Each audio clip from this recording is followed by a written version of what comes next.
So we'll go here. I'll pop out the meeting chat and the list of participants just so I can see if someone comes in who's asking questions. And then we've got everything up on the Twitch side of things. So just kick this off. All right, hello. This is Chris doing the review. We're in season 9 or season 10, Milan? Season 9, awesome. Kicking off the first set of reviews for season 9. Let's get right into it. And this game was Ippon 5Q versus Eurosteve 8Q. And we'll take a look and sort of see how Black managed to get such a commanding win by the end of the game. And so far, everything is pretty standard until now. Generally opening principles, I tell most Q players, we want to prioritize enclosing or approaching unfinished corners before we go after the finished corners. Not to say R14 is a mistake, but opening theory would suggest that something around 1 or 2 should be slightly better. Of course, white backed off and Joseki ensues. This is a variation white often chooses to take Sente, and then white gets back to the approach. So far there's nothing too spectacular to comment on. Everything is going according to both players' Keikaku, with this one perhaps being the first sort of interesting move. Generally speaking, at this point, how to find the next move for white. Well, it's true white could play a move around A and settle it before black has a chance to strike at C12. White can also consider coming back to a point like B, which is not small. And white can also consider the local move of pushing at C, which is usually a good follow-up to white, if white can't think of anything better to do. A lot of players will leave A alone. When black is low and settled at C6, the left side can't really be such an impressive territory for black anyway. So even if white does Tanuki and black does end up striking at this point, it's not exactly Sente, and black can't really expect to get anything big. So I don't think as white we need to rush to this point, or any point similar to this. So I would prioritize something like B or C maybe before playing again at the left-hand side. And black encloses the corner. This is fine. Black can also enclose this way. When white has exchanged this push, the right side is a relatively low value place for white to step. For example, if white comes in, black can very often just give that side to white and keep the corner. White doesn't have a very impressive extension when black's corner can be alive already. For example, black can just cut and live like this, and then the stone at A is left a little bit thin. White will need another move to sort of cover any weakness white might have, for example here, maybe some ceiling move. But it's very slow for white to step at 8 and then 18 without any real meaningful follow-up. Giving up the corners to black like that is a pretty big loss in territory for white. So if I'm black, I might choose to enclose this way. Like this, white still has a natural step down to 0-3. It's something white can consider. If black plays a similar Hane Connect at 4, 5, and 6, then white's already got the A stone to help settle the shape a little bit. Of course, white can consider to add one more move if white would like, but white's not really in any real rush to do so. White could play away, for example, push, or maybe increase the size of the corner territory. Maybe white wants to defend something like extend or jump. Okay, white instead exchanges this. Black takes the corner. Of course, white's not in any danger on the left-hand side, so I can play away again. And the game continues. This one serving the same function as the Hane Connect. It's also possible for black to play, and then white invades. Perhaps the first mistake move of the game, in the sense of the right-hand side doesn't hold a lot of value. Typically speaking, it's going to be better to stop a move like A than to try to come in directly when black is quite strong on both sides. So the problem is we're invading now, and black is going to have an easy time sort of bullying this white stone. It's not yet connected to A, it's not yet connected to B. These are going to present good opportunities for black to lean on the A, B sides to surround on a large scale and actually make the right side a little bit better for black. Although I'm not sure this is the method I would have gone to attack it. Seems to me it might be a little bit better for black to start in the bottom left corner, something around H2. This is a bit of a probing move to see what white wants. If white goes for some kind of kick and cover, black always has this pressing move at 5, which conveniently, thanks to A, can always connect underneath at B and then thrust up at C. So in this situation, creating instability against white's 2 stones is another way to indirectly attack the white mark stone. It's going to make it hard for that stone to have any really meaningful future. Like this, we've helped white run out a little bit, and black picks up some small territory here. The real big benefit is that the push at A is even less sente than it would have been before, and black is already out into the center. But overall, the feeling is it's okay. Not the most impressive. Black could have tried to play for more, but it's fine. And then white is just taking the last sort of big side point. Now the game is heading very, very quickly at move 39 to an endgame. The only real middle game thing that we have left to talk about is what's going to happen with white's 2 stones. So black goes and takes the corner. This is certainly not small, but it's also not necessarily urgent for black either. Again, I think a move around h2, sort of asking a question against white's bottom shape in preparation for doing something against the 2 stones, might be a bit sharper. But okay, we're sort of continuing this trend of black is picking up miscellaneous territory, and then white makes this AB exchange. On the surface, what is the purpose of this exchanging for white? I'm not really sure, to be honest. Maybe white thought somehow it's going to improve white's chances of playing here. It doesn't really seem like trying to cut this way is going to be a feasible option when the corner's already alive.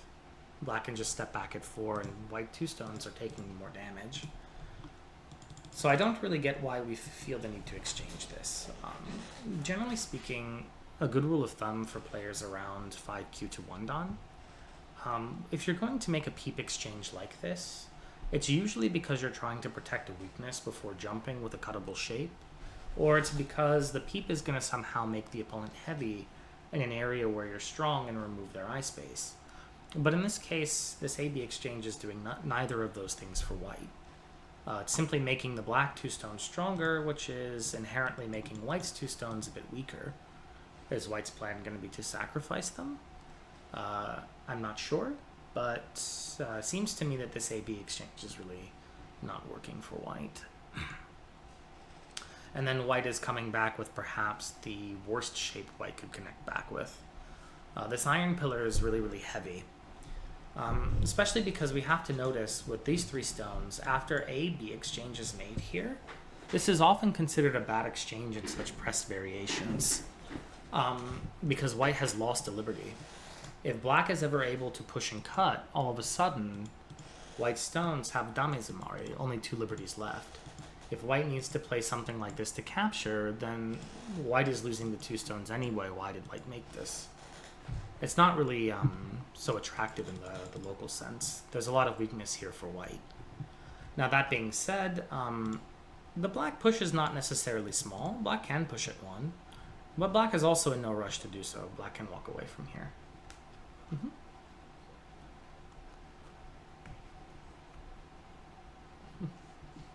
Hello, Marty. Okay. And then white jumping back here is another sort of mistake with shape. Like this, we allow black to cut directly through the 1-space jump without blocking. This is a sort of classic bad shape where the 1-space jump has been ripped in half by a 3 in a row, and black is doing it by sente. Because white would have to put another stone in to maintain connection, and black can simply walk out with the 4 stones, white has a double dilemma. There's the damezumari of the A group, and the B group is still heavy and running. So at this point, black has a game-winning advantage with the initiative against the right side position for white. I think the game was playable until this peep happens, but I think this is really where white is beginning to fall apart. Now black gets a little bit sidetracked here, and is going after the 4 stones. Going after, P13 teacher calls it knife in the butter. Yeah, it's kind of like that. The problem with these 4 stones and going after them if you're the black player is that capturing the 4 stones right now doesn't really do much. It's true you can pick up about 8 points if we take them, but it's only 8 points of territory. It's not really improving black's position because the position here in the corner for black is alive already. So there's no improvement to black's overall structure or shape. A living group is as good as it gets. And meanwhile, the bulk of white's group, which is actually going to be these two stones and sort of this head position at L17, the head position is left unscathed if black captures. For example, we can go something like this and we can see, yeah, black manages to catch the 4 stones, but really it's not so impressive. And the white is able to maintain some semblance of connection throughout the outside and greatly improve white's shape. So I think that this is a spot where black can maybe improve. Between this group and the 3 stones, black's 3 stones are the ones that are currently behind enemy lines. Even though black can always connect underneath with a move around A, keeping white separated is a very big move. If we're able to break the line of sight between the white B group and the Mark II stones, it's going to be very, very easy for us later to abuse these 3 stones on the bottom, thanks again in part to our Mark stone at P2 cutting into white's base here, to get something to really kill off those 2 stones on a somewhat large scale. Or make it very painful for white to save them, and then absolutely lay waste to the rest of the board, in which case black appears to have quite a lead in territory. So I think that this is a real opportunity where black can improve, identify the weaker side, and play from the weaker side.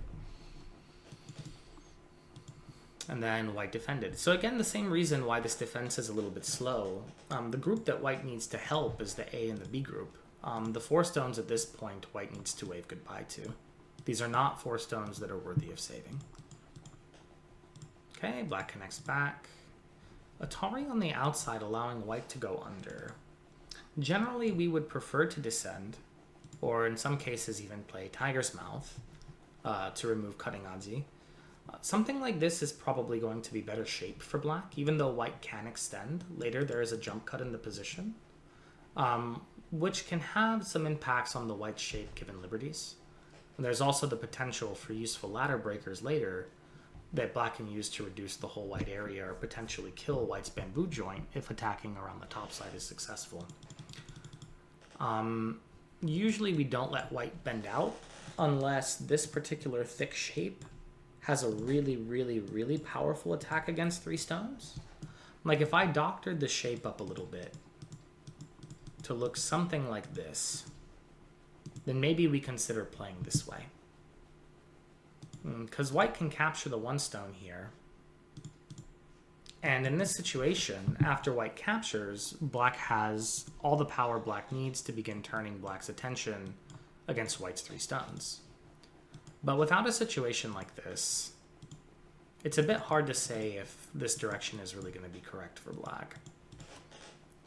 For example, white can just continue to ask into the corner first before connecting out. It's a useful exchange. If black continues to cut through, then white can play like this and steal back at the corner. It's going to be very easy for white to find a life. Now black cuts. This is, again, white just sort of missed a move. Usually it's going to be something like this. If black tries to cut, then white threatens a connect. Then something like this. White can settle the outside shape with 1 and 5. And if black tries to run the group out, white can simply connect. It's going to be impossible, really, for black to stop this. We can see white has the working ladder. Nothing black can do. But this one allows black to extend, and so it's just a classic bad exchange. We have to hit the vital point at B first. And then here, if white had a claim that white could escape, the claim would certainly come from this. But the problem is white needs to actually be able to capture the inside black group. On this board, it doesn't look possible. If white tries, black will simply connect. And if here, black can just capture the cutting stone. White doesn't have enough liberties. So this is just going to be not working. At this point, white is locally dead. White should give up on the group for now and seek benefit elsewhere until white can maybe find a way to use them. White can also consider to sacrifice them directly with an attachment at N8, trying to ask black to play a descent here, and using these exchanges it's a potentially good way for white to make some shape from their bamboo joint. But at this point, this black group is simply going to have too many liberties with uncontested access to the center. Even if black only plays a Kosumi, forces white to connect and then flies. White is never going to have the liberties to catch black before black catches white. And black has enough shape that black can probably live locally with just the M8 group. And if that group makes two eyes, then black never has to go into the semi-dory situation where black is forced to capture this. From this point, the game is over, barring anything white can do, or any mistake that black may make that allows white to do something, I should say. Black should not be able to lose this game. So here, all black needs to do is focus on liberties. For example, this tiger's mouth is better shape, removing the cutting point. Even if white gets Atari and extend, we can fly. Something like that, or even like this. There's not really a working cut for white here.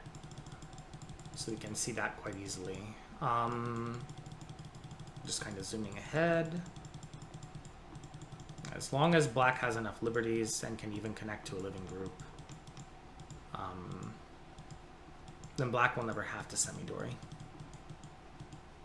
Yeah, now once black is connected, it's game over. Alright, awesome. That was Ippon 5Q versus Eurosteve. Steve, my recommendation for how to continue from this game, should you watch this later, is in these sort of situations, we have to recognize where the weak groups are. For white, the only groups that are unsettled, or only group that has any semblance of being unsettled at the moment is this one, and potentially later here. A way that you can help your group on top is to extend first, and then use this to get the extra eye space on the upper side. This white group is going to have a very easy time living. But that one aside, even if we say that this one can live somewhat easily because of this Sente being the same, the two stones are the ones that need the help. Try to avoid exchanges like this that make your opponent's weak position next to your weak group stronger, and then avoid following it up with a very heavy shape that is going to have a difficulty continuing the fight. So moving on to the next game, we have Let's Panda 11Q versus Rainer Bob 4Q. That is quite the matchup, and Let's Panda 11Q has managed to win the game by 15.5 points. Let's see how that happened. So, going through the game, we have a pretty standard modern opening. This approach is fairly common. Of course, white can also enclose the corner. But this is a very standard way of sort of asking a question to black. What do you want from a two-space enclosure? A lot of times black will consider playing away, something like this or like this. Black may consider pinch. Black may consider a number of moves. Black chooses to come and play R10. R10 might be some new technology I'm not familiar with. Typically, when we play on the right-hand side, we play high here. This is a very dynamic enclosure. It's very, very seldom directly interested in territory of its own accord, so expanding and keeping pressure towards the center is usually preferred. One of the problems with playing low that black might run into later is that white is going to have a slew of moves against it, namely A through F, that are going to allow white to force black's position here to be low on the side. And it's going to give white a lot of free benefit towards the center. So just something to keep in mind. It's very, very likely if white does not follow up in the bottom right corner, that black is probably going to try to press from one. And black needs to keep a lot of dynamic pressure towards the center elsewhere to sort of head off white A through F, because if those stones land at an opportune timing, it could be somewhat painful. Okay, so white goes back and encloses. This is a very thick shape. This will be useful. White might be looking for some move around A on the top, some move around B on the side. Black comes in and splits the left side. It's a wide area.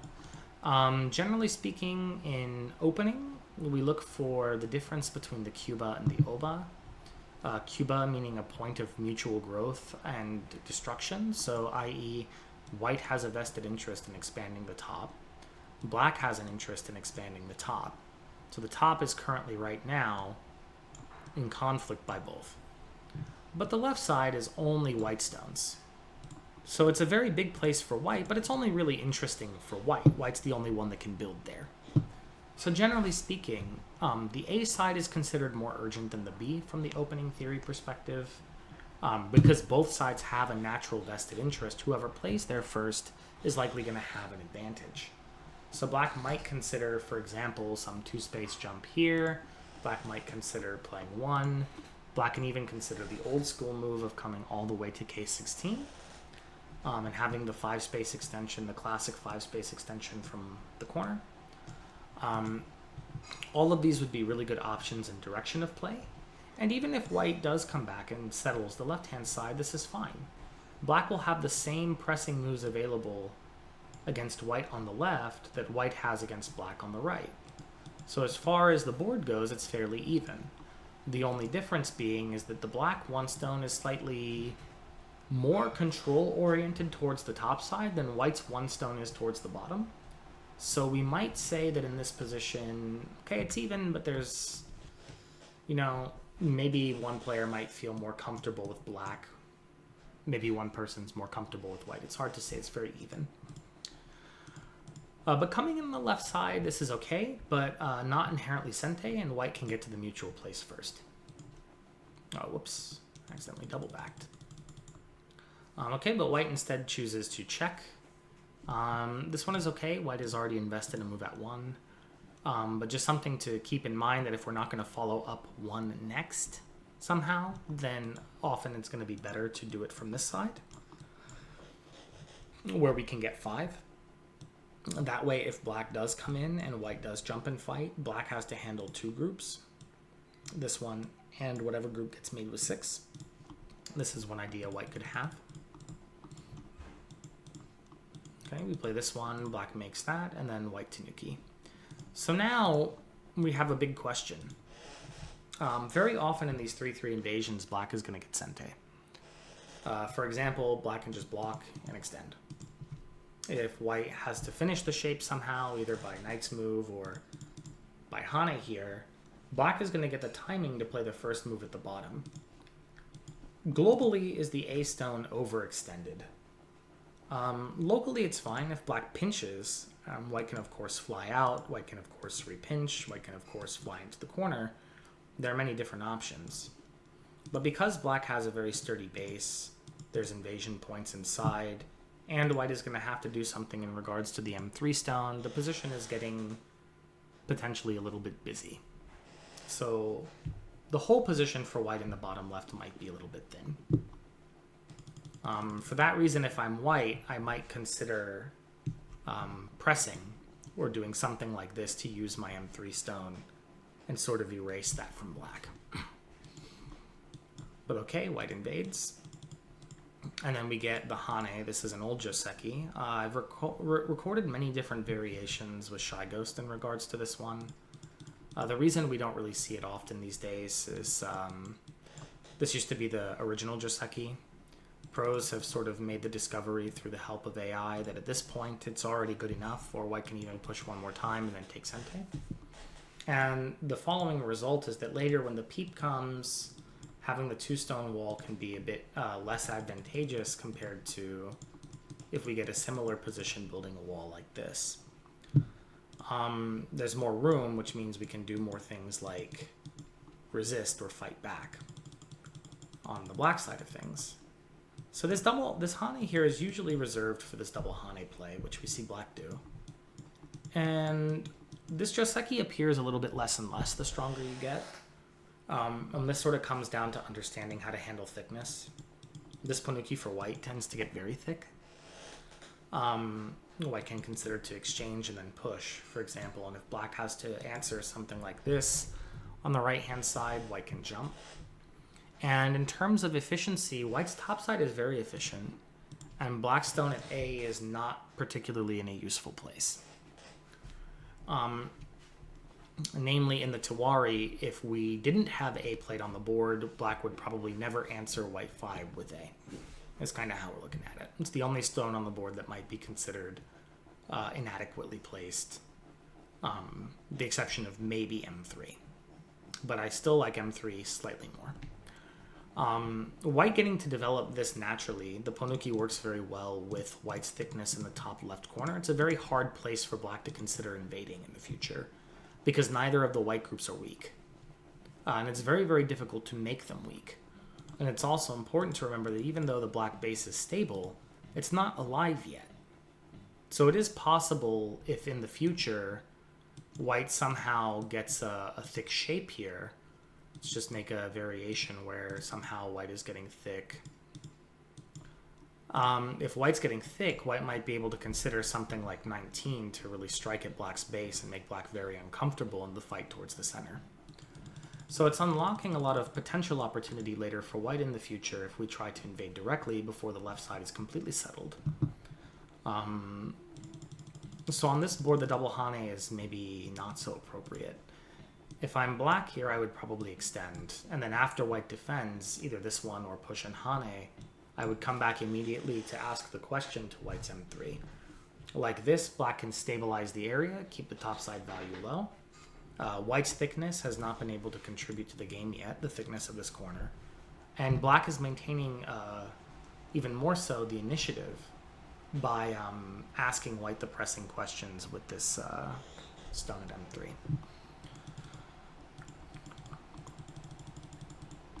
Okay, and then white goes back and fixes the m3 problem. And the resulting position here is that white gets a really, really useful shape, and black has captured one stone in a very concentrated way in the corner. Locally, this result is better for white. If white is able to next, for example, jump, it's quite big. White can also, of course, consider to enclose or any number of moves, really. But white's position looks fairly efficient. White can even consider playing this attachment now on the right side before black has a chance to cut at A and make complications that could make the right bigger. I think white's poised to have a good game here. And so white jumps out here. Okay, this is one of the 6 moves white can play. There's an old school way of thinking here and a new school way of thinking. I think for most Q players, any of these sort of 5 moves are going to be fine. I think for Dawn players, these 3 moves are where it's at. And the main reason is they leave less and less space. And the less space that you leave, the more of a compromise you're forcing in a local situation. So for example, if I touch the black stone, we're in contact now. We both expect that we're going to get stronger. If black Hanes, white has the choice. White can Hane above or white can Hane below. It's preference reading that will determine which Hane is better in which situation. But just as an example variation, we can look at something like this. And we can see that white is actually getting a fairly good result here. Even if black does manage to come back and connect, there's going to be some liberty problems in the resulting variations that black might have to deal with, where white can squeeze and get a relatively okay position on the outside of the board. Did white lose some stones inside? Sure. But the right side territory is not so impressive. Meanwhile, white got to manifest this thickness down here now spans more than half of the board. If this black group ever has to run, it's running right in the direction of that white thickness. And at the very least, black has elevated their bottom side moyo to the 8th line. It's quite efficient for white to play this way. If black plays submissively, just extending, then for white it's enough to just make some light exchanges. At this point, black's territory has been effectively reduced to this. The whole right side amounts to sort of 2 by whatever block, and white got valuable stones in the center. White can again think about playing away from here. You might ask, well, what if white cuts? The individual stones are not important. We can sacrifice them from that point to maintain a good, strong outside position. Black wants to cut, catch the stones, let him. The increase in black's territory is very, very small. Black is effectively tripping on marbles. Meanwhile, white's benefit, white is getting a very big thickness in the center again, and it's the same situation we had a moment ago. Only this time the bottom moyo is beginning to look something more akin to like this. It's getting harder and harder for black to think about invading it. Because again, if black creates a second weak group that has to live somehow, then when white eventually is able to come back and play this move at 27, the black group is going to have nowhere to swim. It's just an ocean of white. So that's the theme that white can sort of play towards in this variation. So answering submissively doesn't really work for black either. And if black tries to answer with some tactic like this, white can just consider to cut through the black shape. Black can catch the stone, but it's a similar situation to before. By cutting off the stone at 2, this sort of 2 for white 9 becomes a bad exchange. If black could delete the 2 marked stones, black would be happy. But stones don't leave the board once they're played unless they're captured. So black has to live with the consequences. It's just a very, very pressing move that demands an immediate answer, and it's very, very hard for black to get away with anything significant, which is why it's forcing compromise. It's just a matter of black choosing which compromise is the least painful. But this is the main drawback to playing the move low on the side of the board. As we mentioned at the very beginning of this particular game review, very often the low position of the stone comes back to bite it. This is why we typically prefer to have A at 1. But so that's not to say that this white move is a mistake. It just means that the white move itself is a little bit soft. If black comes up like this, for example, or maybe even attach and extend, white can still get some influence, but black is going to have better territory. We can see now, instead of it being 2 by 2, black is at least getting 1 line extra. Most of the case here, black is going to get 1 line extra, and white's thickness is less impressive. There's a big gap that black can try to shoot through if white doesn't stop it to continue, and if white does stop it, it's gote. There's still going to be a shape weakness later for black. There's still a cutting point here. There's a lot of aji for black to work with, as opposed to the variation prior. So this one ends up being a very similar idea, but it's a little bit softer. By not forcing the compromise, we give our opponent more options later. But still, it's okay. Black stepping back with this knight's move. This corner was already alive. Adding stones next to thickness like that is already relatively low value. White can even consider to press here. Like you can push maybe 1 time, press down, and use this to build your influence in the center for free. But yeah, directionally, this is not really the way black would like to be playing. I'm not really sure why white is making A-B exchange here yet. This exchange is not really necessary. You can just push. There's no sense in burning this move when you can just come out like this or like this. And then white jump, and then black settle. Okay, and at this point, white has a sente. White can choose to push 1 more time to complete the wall here, remove some of the aji around the cut, or white can take sente to get this push, which is quite big. And now black is invading. So this will be the highlight of the game, I think. If white successfully punishes this invasion, white should win the game with no problem. If white makes a misstep in the fighting in this particular invasion, and black is able to settle the top group with no recourse against the left-hand side, it's going to be very hard for white to find a profit then. And the invasion will have been successful, and white's good attack will have failed. So here, white starts by capping, and then pressing, and then making thickness. And then black is escaping, so we'll just kind of breeze through, and then white caps and covers, and then black is, for the most part, settled. So let's look at the end result of white's attack, and what do we think? Still a little bit of uncertainty. White has moves like A and B, which are certainly not small.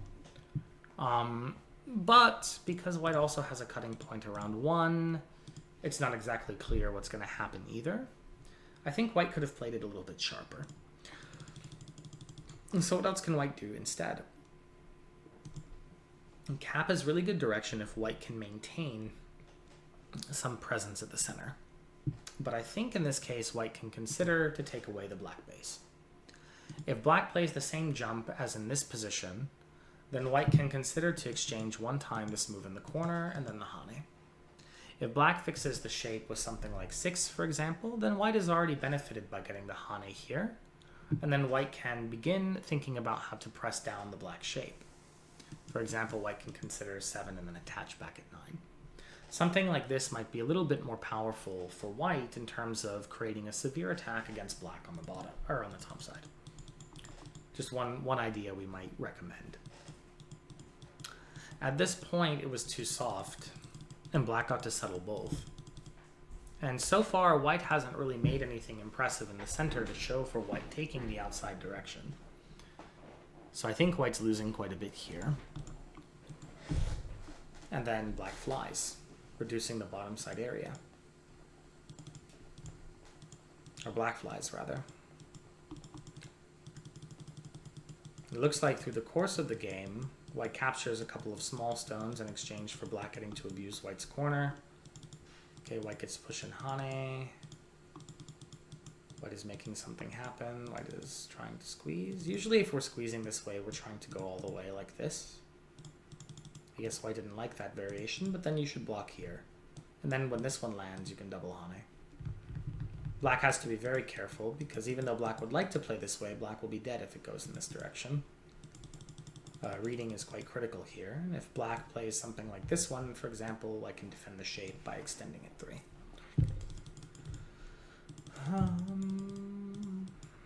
White lives barely with 2i. So this was originally an area that should have been a white thickness that could attack black, and the end result was white's barely alive with 2 eyes, and black is going to get a very strong movement to the center.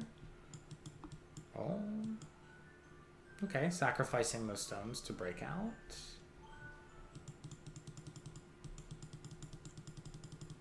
Just for the sake of time here, to sort of see how white ended up collapsing.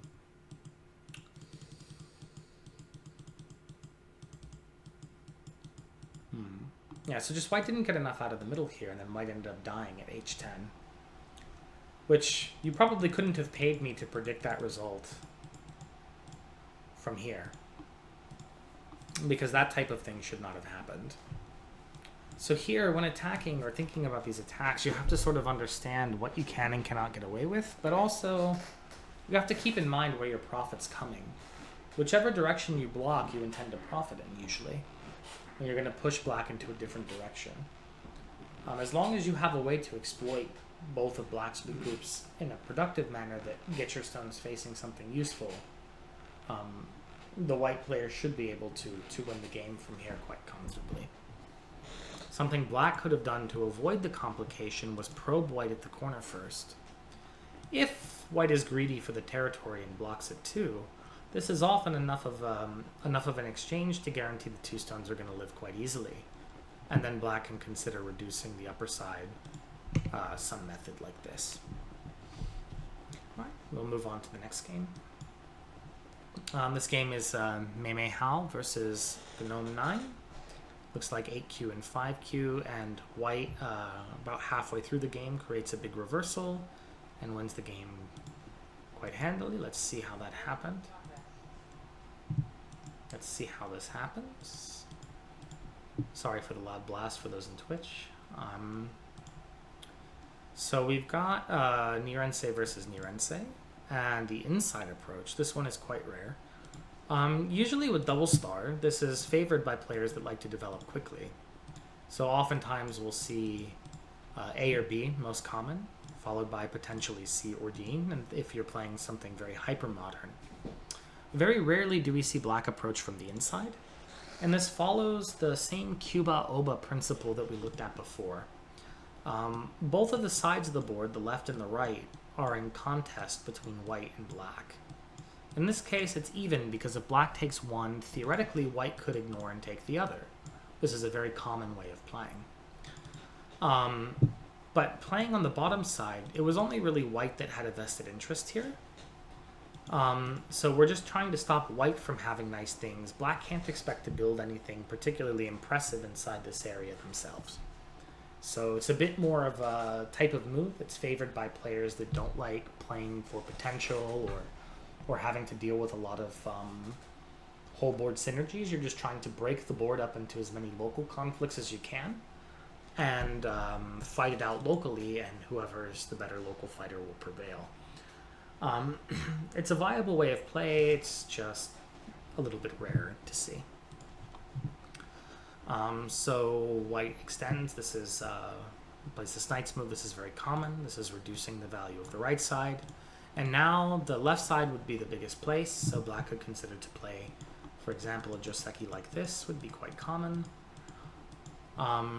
Because this exchange has already reduced the value of the bottom side. If white has a repincer, for those that were around in my discussion with Jason earlier, this markstone is actually not the perfect place in relationship to M3. For attacking purposes, we would actually prefer that stone to be here. So black doesn't usually mind this. Black can either fly into the corner and live directly, or black could, for example, play something like this, and then settle the group. This is one method black can try. Black has a number of ways of playing. Black can even consider just shoulder hit, reduce white's potential gains here. Black can shoulder hit this side. Black can tanuki. All possible. But one is usually the wider side. That's the side black is typically going to approach on. The bottom has become one of the smallest sides. The right side has become the next smallest after R6. So just something to keep in mind. The immediate K4 is sort of a relic move of the past. It's certainly okay for black to play it, but it's definitely not necessary. Black can attach at A and live. Black can invade at B and live. These are some examples. Black can still jump to C. Black can make a base at D. So actually, the one stone is perfectly safe. We don't need to spend one whole move on the smallest side of the board to create stability for the one stone, as long as we understand what jobs it can do from this point moving forward. It only really exists to live in white's area. That's all we needed to do. It's doing that so far for now just fine. I would recommend go and play an opening move. And if you're DDK watching this, then I would recommend slide here to get a base, and if your opponent blocks, settle your shape. This is going to keep you from coming under attack later, and you don't have to worry about complicated life and death. But okay, black is choosing to settle quickly with K4. This one is going to parry the attack, allowing black to attach on top. And then white plays on the widest side. This is really making sense. Okay, pincer breaking up the left side. This is consistent with 03. White steals the territory and black plays away. Now normally in the joseki, black is playing something like this to finish the shape. The reason why is because if we don't, let's just have an example like this for a moment. White has the ability to pinch at 3, which can be quite annoying. White can also consider to attach at 3, which is also quite annoying. Even though black can settle, the shape is quite concentrated. We can imagine white getting a number of exchanges here and settling the left side very efficiently, whereas black has invested 9 stones to accomplish exactly what on the left side. When we compare everything that both players have in this quadrant, black is lacking a little bit. So usually I can recommend, if you're black in this situation, either come out at 1 or jump here, or, you know, bite the bullet, make the 2 push exchanges to build the influence bigger. So that way, if your opponent does press, you can like slap a stone on top of them and really build out dynamically to the center or something. But walking away and giving your opponent the good direction to really strike the C10 point is going to be a good feeling for white. Now, this knight's move sometimes is possible for white, but we have to be very, very careful here. If black is strong enough locally with nearby stones, black can consider push and cut. And even if black is not considering push and cut, black can consider to attach at F2. And if you're not prepared to do the flying knife, it's usually recommended not to play this way. It looks maybe a bit unappealing with black A on the board.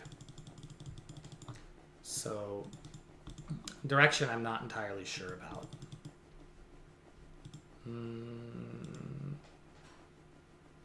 So if black captures like this, white's plan is to capture back at the corner. If black captures like this, white can play the Satari, black can play the Satari, white can take, and then the A stone is in a weird spot. This sort of became a slightly bad exchange for black. This is what black is thinking when black connects here. And then white jumps. It's fine. This is not usually one of the key points to take advantage of the shape. Black might choose at this point to extend to h3. It's a good feeling move. And white tanuki. Whichever side white goes, almost doesn't matter. A and B are almost the same thing. The only difference maybe is like count the shape. This is 1, 2, 3, 4, 5, 6 lines in. This is 1, 2, 3, 4, 5. So they're exactly the same space away. They're almost identical moves. White can even consider to play 3-3 for that reason. Let black choose whatever direction black wants to play in, because it almost doesn't matter. And then white just goes for settle. This is making sense.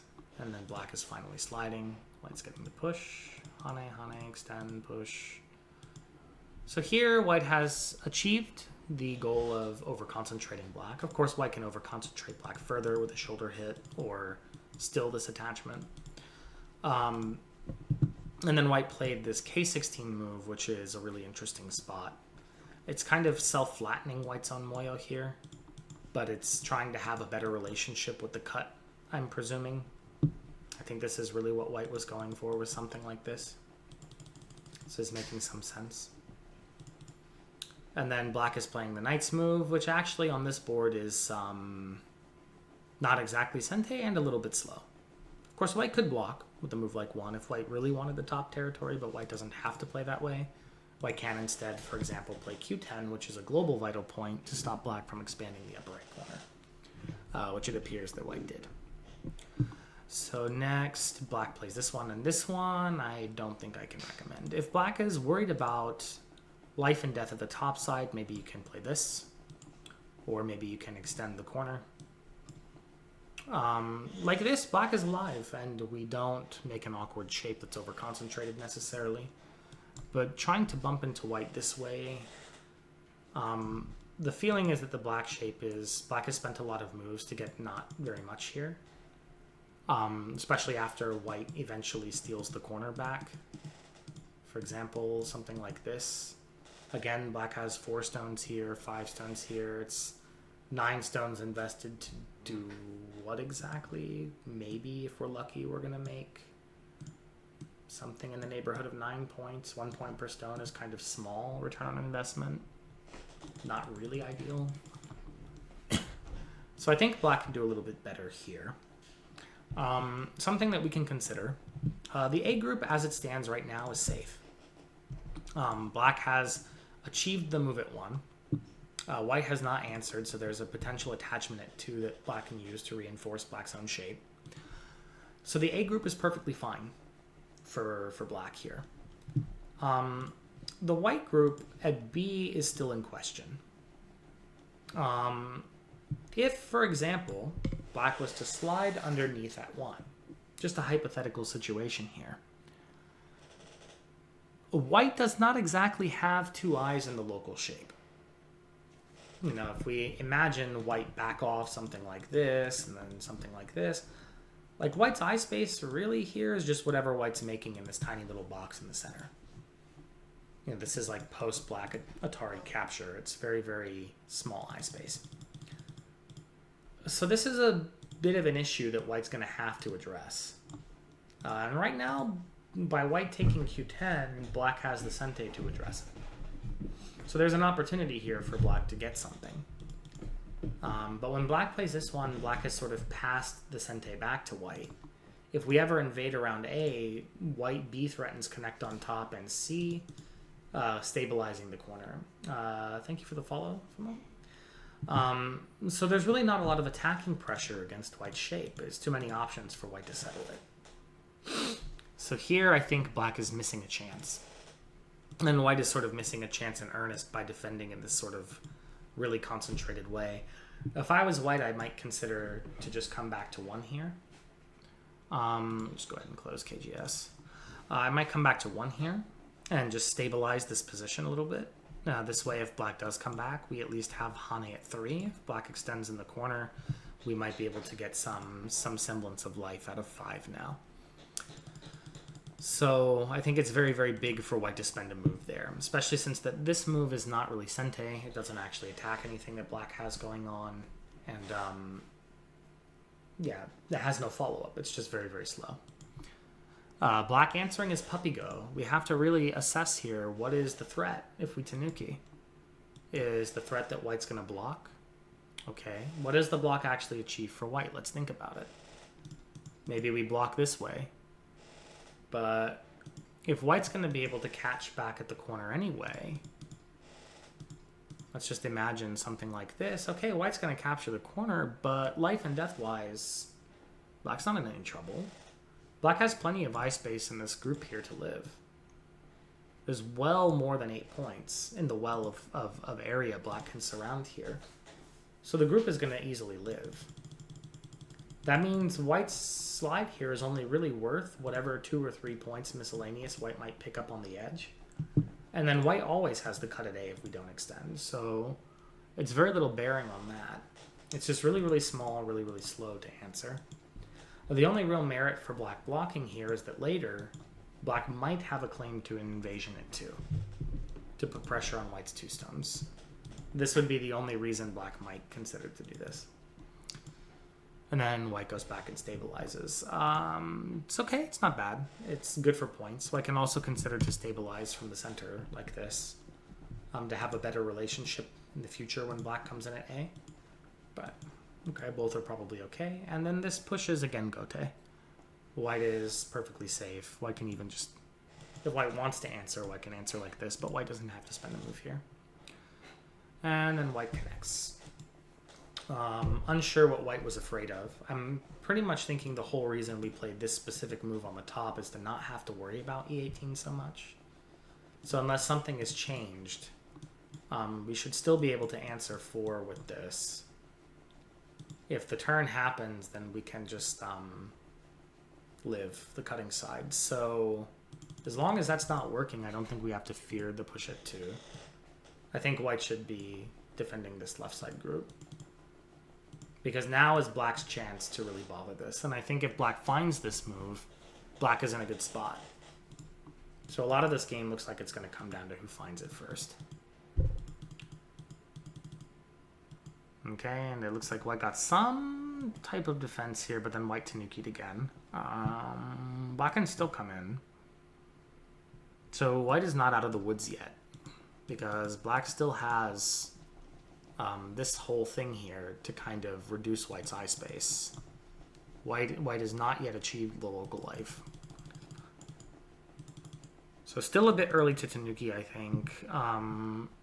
If white wanted to defend, I still think this is the better defending move. Thank you, Miso, for the follow.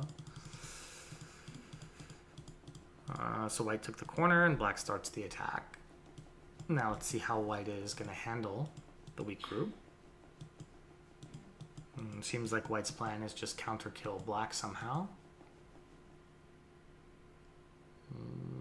Was black not supposed to try this one first? Seems like there's a risk to it because it starts a co-fight. White has the capture here, but it might be necessary for black to engage in such tactics. After that, it would be 4 liberties. I don't think white can afford to connect yet, because this one would reduce to 2, and anything white does is going to die. So at least black can, what appears to be, get some type of sequence like this. I think just blocking first and giving this Atari to white, black is dying. And white can play this way. This one can just be Geta. Okay, it's still going to be Geta. And Geta. Did the other Geta not work? Did I miss the Liberty or something on that one? Maybe it didn't work. Maybe there was some problem. I didn't think there was. Because, like, even if this Atari happens, there's never cut because capture. Okay, so yeah, so nothing there. This just a little bit hyper defensive, but it's okay. Once once black is dead there, it looks like the game can go on. And so now when we sort of look at the territory, black's biggest territory is really this bottom side, but the bottom side is not so impressive, especially after white gets the cap. It's very, very small. This area might end up being something in the neighborhood of 10 points. This area is going to be 2, 4, 6, 8, 10, 12. 14-ish points. And it's kind of going up against whites. All of this. And then white also gets the kill. So it looks like at this point white should be quite comfortably ahead on points. Without black finding compensation for what happened on the left-hand side, I'm not really sure there's going to be enough endgame on the board left for black to win. Especially not after this reduction. Okay, I think at this point the game is pretty much over. All right, everybody. That'll be it for my reviews. I'm going to turn the reins over to whomever is next. I think it's Sean or Clausius. Almost